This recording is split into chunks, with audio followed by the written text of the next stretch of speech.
Time किस हद तक आपके ख्याल में पाकिस्तान को उनकी अदम मौजूदगी का, क्योंकि साइम ऑस्ट्रेलिया जाने से पहले, साइम साउथ अफ्रीका से इंग्लैंड जाने के बाद, ये दो मुख्तलिफ साइम नज़र आते हैं, तो कितना आपके ख्याल में उनका नुकसान अदम मौजूदगी का पाकिस्तान को होगा? देखें, स्ट्राइक रेट तो फ़खर का भी उसी तरह ही है, साइम का भी उसी तरह है, बस ये थोड़ी सी गेम डिफरेंट होती है। नुकसान होगा क्योंकि वो खेलता हुआ आ रहा था, दोनों अच्छी बड़ी टीम, हाँ बिल्कुल।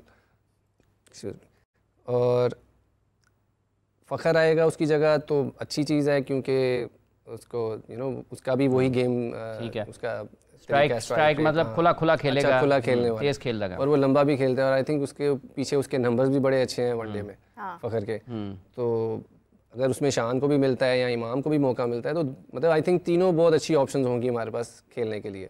साइम की कमी तो महसूस करेंगे क्योंकि वो खेलता हुआ था, जैसे मैंने पहले कहा, उसका जिस तरह उसने बड़ी टीमों के खिलाफ अपना कॉन्फिडेंस शो किया हुआ था, और उन बॉलर्स को भी डर होगा कि हाँ इसको बॉल कहाँ करें।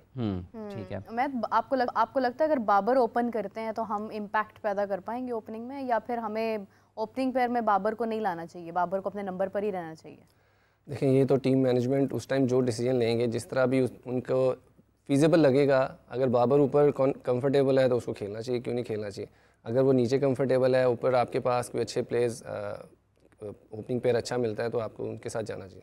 ये जो पाकिस्तान के फास्ट बॉलर्स खेले, साइम का तो जिक्र होता है, ऑस्ट्रेलिया, जिम्बाब्वे, साउथ अफ्रीका के टूर के ऊपर के उन्होंने बड़ी अच्छी बैटिंग की, लेकिन पाकिस्तान की फास्ट बॉलिंग भी कुछ वापस अपनी उस असल रंग में नज़र आई है जो इनके बारे में बात होती थी, परफॉर्मेंसेस वो नहीं आ रही थी। लेकिन ऑस्ट्रेलिया में, फिर जिम्बाब्वे में, साउथ अफ्रीका में, जिम्बाब्वे को थोड़ा सा साइड पे भी कर देंगे, निस्बतन कमज़ोर हरीफ है क्योंकि पाकिस्तान वहाँ हारा भी, लेकिन उसके बावजूद भी ऑस्ट्रेलिया, साउथ अफ्रीका, इन दोनों जगह के ऊपर बिलखुसूस वाइट बॉल में पाकिस्तान के फास्ट बॉलर्स की कारकर्दगी को कैसे देखते हैं? देखिए, बड़ी अच्छी जा रही है। शाहीन का आपको रिदम थोड़ा वापस नज़र आता हुआ लग रहा है। आई थिंक ये क्रेडिट सेलेक्टर्स को भी जाता है कि थोड़ा बहुत उन्होंने रेस्ट करवाने की कोशिश की है, रेस्ट किया है, उसके बाद रिकवरी हुई है। फटीग, क्योंकि इतनी लंबी आप क्रिकेट खेल रहे होते हो थ्रू आउट द ईयर कि आपको फटीग हो जाती है, आप नहीं भी मान रहे होते, लेकिन आपकी बॉडी को इंजरी नहीं भी होती, लेकिन फटीग और चीज़ है, वो आपको स्लो डाउन कर देती बॉडी को। तो वो रिकवरी हुई होगी फास्ट बॉलर्स की, जिसकी वजह से उन्होंने वापस आके दोबारा आए हैं, तो उन्होंने अच्छा आपको रिदम नज़र आया, तो ये बहुत अच्छी चीज़ है। उमैद, एक और चीज़ है, जिस तरह हमने देखा बाकी टीम्स के स्क्वाड की अगर हम बात करते हैं, स्पेशली अगर इंडिया पाकिस्तान का मैच सबसे ज़्यादा इंपॉर्टेंट होता है, इंडिया का स्क्वाड अगर हम देखते हैं, उन्होंने 4 फास्ट बॉलर और 4 ही स्पिनर्स हैं मेरे ख्याल से, if I am not wrong.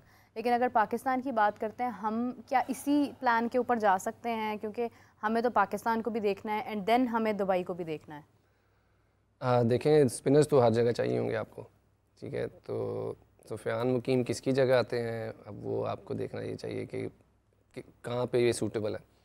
बाकी फास्ट बॉलर्स भी हमारे आई थिंक फॉर्म में ही हैं सारे, 3 तो हमारे मेन है बिल्कुल, जिनमें हसनैन भी है, शाहीन भी है, हारिस भी है, नसीम है, ठीक है। तो आई थिंक ये फास्ट बॉलर्स तगड़े हैं। आपको अगर एक इसमें आपको एक ऑलराउंडर, फास्ट बॉलिंग ऑलराउंडर भी हो, आप कह सकते हैं कि क्या नाम है, आमिर जमाल है, अब्बास अफरीदी है, आई थिंक ये भी हम we are spoiled for choices I think.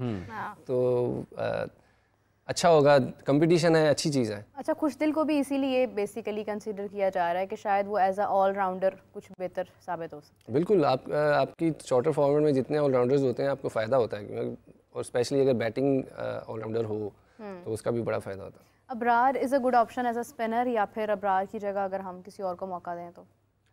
अगर आपका एक प्लेयर अच्छा कर रहा है तो आपको क्यों चेंज करना है उसको?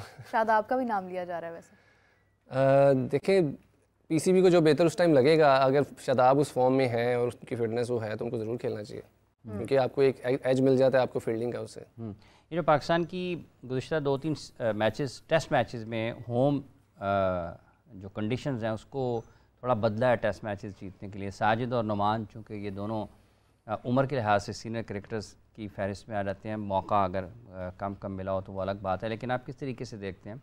एक सोच ये भी है कि शायद कुछ अगर 30 से ज़्यादा का चला गया तो उसको उतना ना खिलाया जाए, लेकिन इन दोनों की परफॉर्मेंसेस आप किस तरीके से देखते हैं? और क्या ये वाली जो जीत है और फतूहात हैं, ये पाकिस्तान में इस तरह के जो स्पिनर्स हैं जो फ्लाइट करते हैं, तेज़ बॉल नहीं करते हैं, ट्रेडिशनल जो स्पिनर्स हैं, उनको मुतहर्रिक करेगी, मोटिवेट करेगी? देखें ज़रूर करेगी, क्योंकि जैसे अब देखें जब वकार, वसीम, इमरान खान, शोएब अख्तर वगैरह सब थे तो उस टाइम फास्ट बॉलर्स आपके आ रहे थे। स्पिनर एक ना एक होता था आपके पास। मुशी भाई थे, फिर सैकी भाई आए, फिर आगे सईद अजमल, इसी तरह सारे आते रहे। अरशद खान बहुत अच्छे, एग्जैक्टली, वो एक कन्वेंशनल बहुत अच्छे ऑफ स्पिनर थे। तो इस तरह जब आप देखते हैं, बच्चे जब देखेंगे जो क्लब में कि अच्छा यार इस तरह भी हम आउट कर सकते हैं, इस तरह भी आउट कर सकते हैं, वो फिर उनको और मोटिवेशन मिलेगी कि हाँ यार इस तरह भी फ्लाइट भी छोड़ेगी। क्योंकि शॉर्टर फॉर्मेट जितना ज़्यादा आ रहा है उतने ही बच्चे जो है वो तेज़ करने की कोशिश में ना कि स्कोर ना पड़े, उसमें उनकी वो फ्लाइट जो है वो कहीं ना कहीं चली गई है। तो जब उन्होंने देखेंगे कि हम 4 डे में या लंबी क्रिकेट में जैसे साजिद है और नुमान जिस तरह कह रहे हैं, तो उनको जब देखेंगे तो बच्चे ज़रूर फॉलो करेंगे। मैथ बैटिंग की बात अगर की जाए, क्योंकि आपने एज एन ऑलराउंडर भी आपको कंसिडर किया जाता है, तो आपको ये भी डेफिनेटली अंदाज़ा होगा। अगर बैटिंग की बात की जाए, हमारी बैटिंग उस तरह से जारहाना अंदाज में नहीं रही है। मतलब हम लोग थोड़ा डर जाते हैं, घबरा जाते हैं, स्पेशली जब हमने चेज़ की तरफ जाना होता है तो उस वक्त में हम थोड़ा घबरा जाते हैं। इवन कि आप शुरू के भी अगर ओवर्स देखते हैं उनमें जहाँ पर आपको चाहिए होता है वहाँ पर भी, और सेम चीज़ आपकी मिडिल ऑर्डर में भी जाती है। एक दो मेरे ख्याल से बैट्समैन, अगर आप सलमान अली आगा की बात करें, सऊद शकील की बात करें, वो थोड़ा कर जाते हैं इसको। लेकिन क्या एक मिस्टेक हम कर रहे हैं बैटिंग के दौरान? ये मैं एक चीज़ मुझे फ़ील होती है कि ये हमारा एक माशरती मसला है कि हम बच्चों को जिस तरह डांटते हैं या कुछ गलत होने पे जिस तरह उनको डांट पड़ती है, हाँ। तो वो डर छोटे होते से ही बैठ जाता है। और जिस तरह हमारा मुआशरा है ये हर एक बंदे के अंदर है। अब चैम्पियंस T20 में शोएब भाई ने जिस तरह हमने लड़कों को हमारे थे वो डर निकालने की ही कोशिश की है कि हमें आपने चैम्पियन होना या मैच जीतना वो आपकी बाय प्रोडक्ट है, लेकिन उसके पीछे जो आपका प्रोसेस है कि आप किस विल पावर के साथ जा रहे हैं, कि आप बेस्ट हैं उनमें सब, आप उनसे लड़ रहे हैं, जैसा भी है, बेशक आपसे तेज़ कर रहे हैं, जो भी है, तो आप उधर जिस तरह लड़ रहे हैं जाके अपने ऊपर बिलीफ रख के, अल्लाह पे बिलीफ रख के वो चीज़ डालने की कोशिश की है। वो जितना लड़कों के अंदर आएगा, कॉन्फिडेंस आएगा, फ़र्क सिर्फ एक टॉप परफॉर्मर में और नॉर्मल परफॉर्मर में कॉन्फिडेंस का होता है। उसमें कॉन्फिडेंस होता है कि हाँ मुझे अपने पे यकीन है, मुझे अपनी एबिलिटी पे यकीन है, मुझे अपने प्रोसेस पे यकीन है, तो वो चीज़ हमने डालने की कोशिश किया तो रिज़ल्ट आपके सामने है। तो आई थिंक इसी तरह जितने भी आगे प्लेयर्स आ रहे हैं उनके अंदर ये चीज़ डलेगी, किसी ना किसी जगह पे इनसिक्योरिटी का भी मसला हो जाता है, तो वो भी अब यकीन पे आ जाता है कि हमें अपने ऊपर कितना यकीन है और अल्लाह पे कितना यकीन है। शुएब मलिक की तवज्जो किस पर रहती, किन चीज़ों पर होती है बुनियादी तौर पर जब वो स्टैलियंस के मेंटोर की हैसियत से काम कर रहे होते हैं? एक छोटा सा वर्ड है कि हलाल करना है। ठीक है, आप ग्राउंड से अंदर हैं, बाहर हैं, आप जिस टीम के लिए खेल रहे हैं आपने उस चीज़ को हलाल करना है। आप अंदर जाके आपके अंदर जितना है वो आपने दे के बाहर आना है। कि आप वापस आते हैं बेड पे तो बेड में कभी यहाँ दर्द हो रही हो और कभी यहाँ दर्द हो रही हो, तो वो चीज़ है कि एफर्ट पूरा करके आना है। और एफर्ट का मतलब ये नहीं कि पागलों की तरह भागते रहना, एक हाँ मीनिंगफुल एफर्ट होना चाहिए कि जिस तरफ डायरेक्शनल एफर्ट होना चाहिए कि जिससे नज़र आए कि आप ये कर रहे हैं और ये उसका नतीजा, बिल्कुल ये उसका नतीजा है, उसके लिए आप ये कोशिश कर रहे हैं। और फिर नतीजा वो ना भी निकले, क्योंकि ऑपोजिशन भी खेलने आई हुई है, वो अगर आपसे अच्छा कर रहे थे वो कोई मसला नहीं, लेकिन वो नज़र आना चाहिए कि आप एफर्ट कर रहे थे। मतलब आपकी तरफ से मैच के दौरान किसी किस्म की कोई ये नहीं लगना चाहिए कि मैं ये कर सकता था लेकिन मैंने फलां टाइम पे मैं थोड़ा सा, बिल्कुल हाथ खींचने वाली बात नहीं, हाथ नहीं खींचना किसी भी टाइम। हाफिज साहब, क्या जिस तरह इन्होंने कॉन्फिडेंस की बात की है, फिर उन्होंने कहा है कि आपकी मीनिंगफुल जो है वो स्ट्रगल होनी चाहिए, क्या चीज़ हमारी जो है वो चैंपियंस ट्रॉफी बड़ी नज़दीक है और हमें कुछ पॉइंट्स को डेफिनेटली, जैसे मैंने कल भी कहा था कि हमें क्रिकेट लिटरेट भी होना है, हमें देखना भी है कि हम मिस्टेक्स कहाँ पे करते हैं। क्या चीज़ रह जाती है हमारी कि हम इतनी मेहनत कर थक के भी हमारा जो है वो रिजल्ट समटाइम्स हमारे हक में नहीं होते हैं?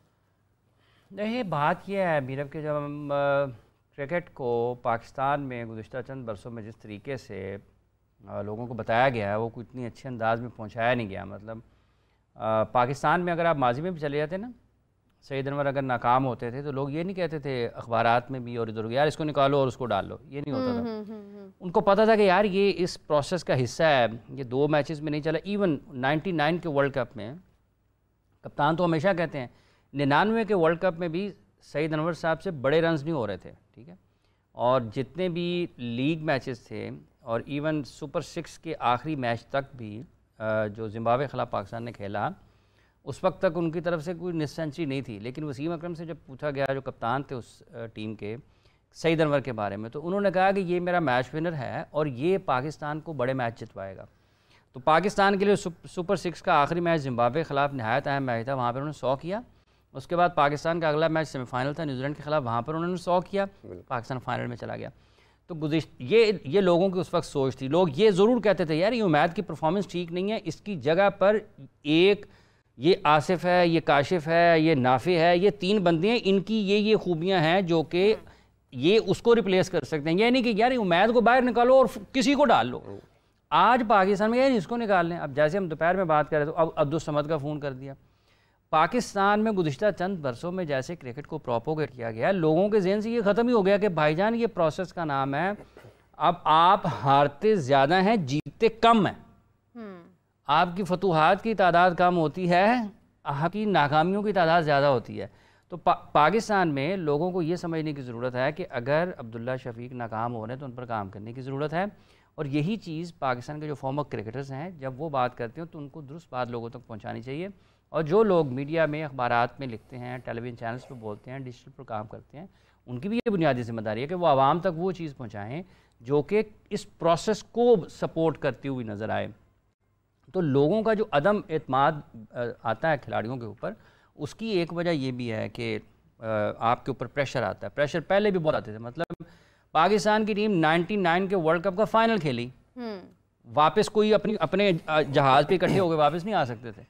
96 के क्वार्टर फाइनल पाकिस्तान इंडिया में हारा और अकेला वापस खिलाड़ी इकट्ठे वापस नहीं आ सकते थे। लोगों का इतना जोश और जज्बा होता था, लेकिन उसके बावजूद भी वही टीम 96 का वर्ल्ड कप हारने के बाद 99 का फाइनल खेली है। ठीक है, तो चीज़ें जो हैं वो पाकिस्तान में किसी और तरीके से प्रोपोगेट हुई हैं, जिस वजह से पाकिस्तान को नुकसान हुआ है। फिर जो हमारी सियासी तौर पर छेड़छाड़ होती रही सिस्टम के साथ या बोर्ड के साथ, उस वजह से पाकिस्तान को काफ़ी नुकसान हुआ है। ये मानने की चीज़ है, लोग इसके ऊपर इख्तलाफ करते हैं कि एबिलिटी भी पाकिस्तान का जो एक खासा था ना, सलाहियत कि जो छा जाने वाली थी, उसमें भी कहीं ना कहीं आप पीछे गए हैं। और वो इस वजह से नहीं आए हैं कि खेलने वाले नहीं हैं, वो इस वजह से है कि आपका सिस्टम सपोर्ट नहीं कर रहा लोगों को ग्रो करने के लिए। उधर से उठाया, जैसे अभी अली रज़ा की बात की है, आपको पाकिस्तान में बहुत कम लोग ऐसे मिलेंगे जो ये कहेंगे जी यार इसको 2-3 साल अभी खेलने दें।